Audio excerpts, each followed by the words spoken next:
So when do we use infinitives?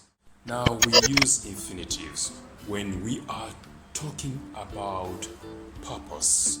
We are talking about reason. What do I mean?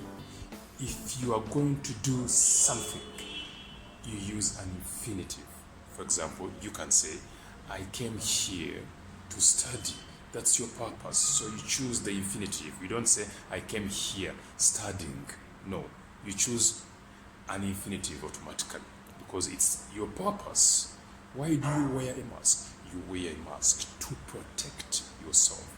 So here, that's the reason. So we use infinitives to talk about purpose, reason. So use an infinitive or we use infinitives to talk about the future, plans, aims, goals. All those are infinitives. I plan to travel. I plan to go to the US. I plan to go to the UK. I plan to go for safari. I plan to take my medicine tomorrow. This is future. So we use infinitives for future actions or for future situations.